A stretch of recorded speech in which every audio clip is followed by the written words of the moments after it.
Today we are at HSBC and I welcome John Beaney to this interview. John Beaney is Global Head of Receivables Finance Product Management.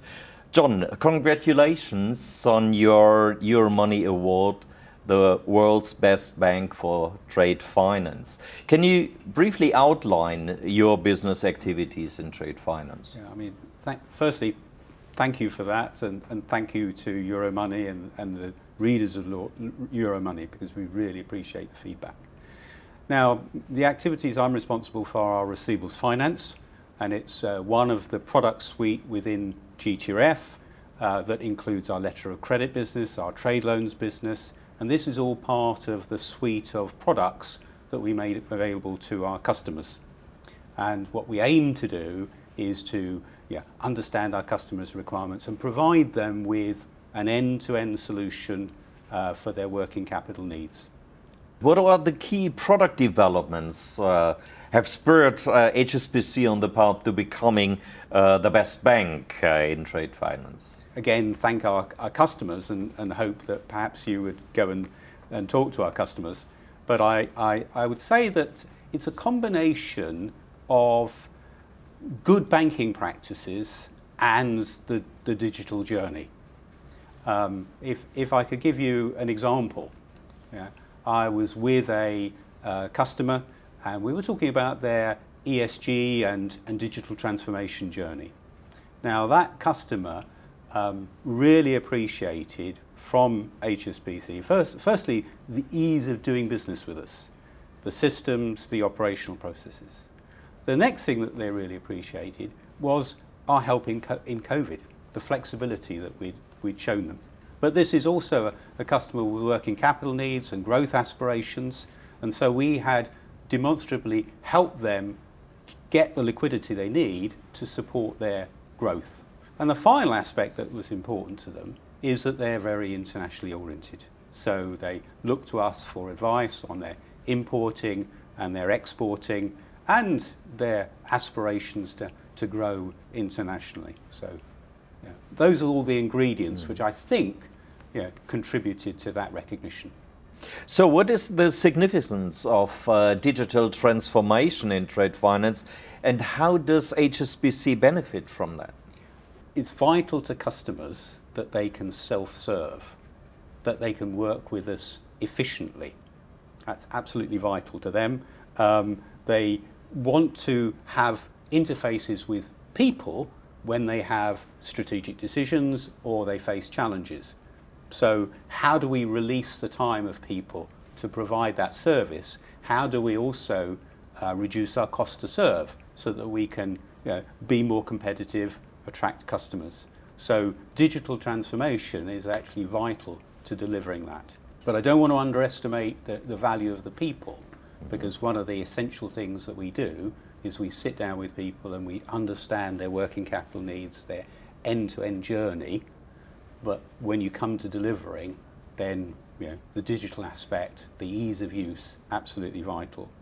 I think there's some broader market developments that your readers will probably be aware of but might need reminding of. And an example is the Electronic Documents Act in the UK, a major piece of legislation, a fine example. And that is going to be very important for the future. The UK government, I've got some figures here, within something like 28 billion of trade transactions which are conducted using physical pieces of paper.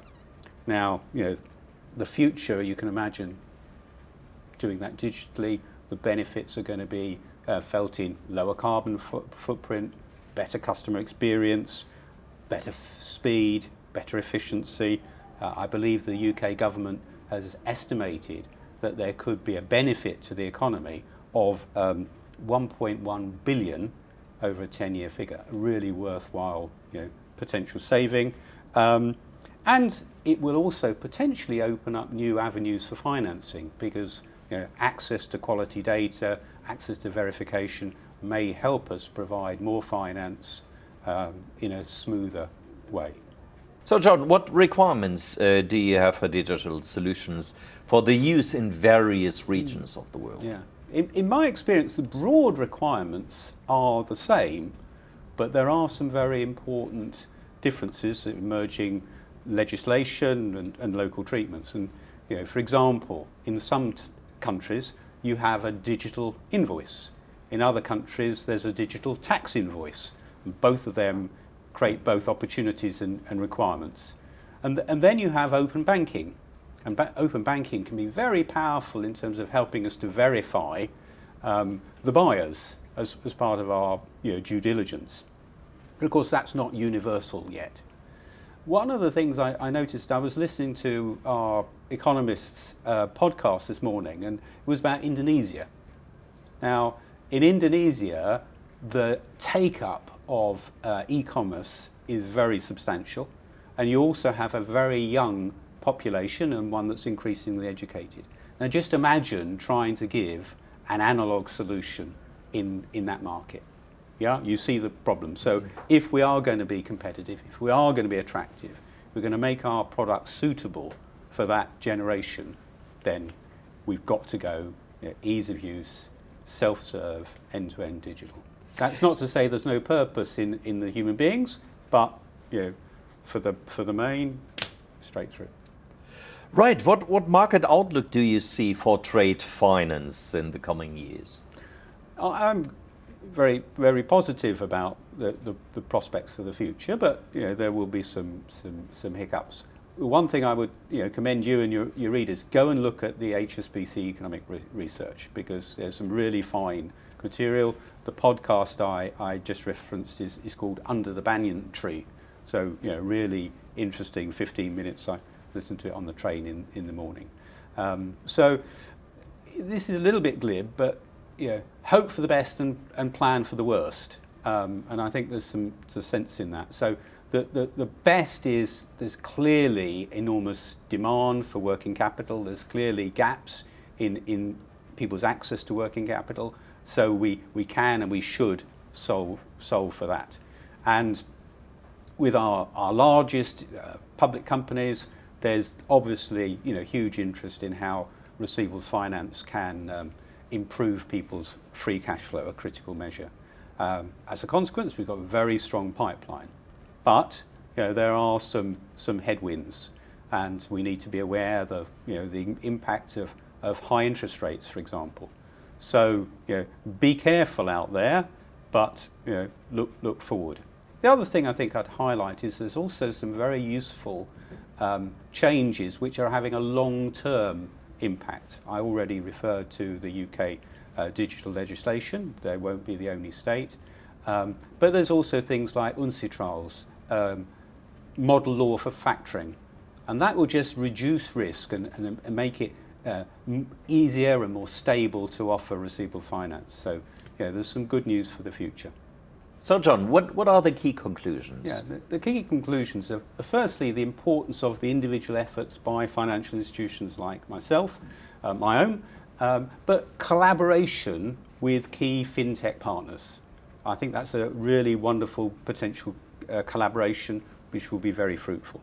There's also efforts by my bank, HSBC, and other banks with our industry associations, people like the ICC, and these are efforts to create the right legal environment, the right documentation, and do that in partnership and collaboration. So that's really important. But I think the conclusion is digital is a key strategy, very important to efficiency, very important to the customer experience. Thank you so much, John. Thank you.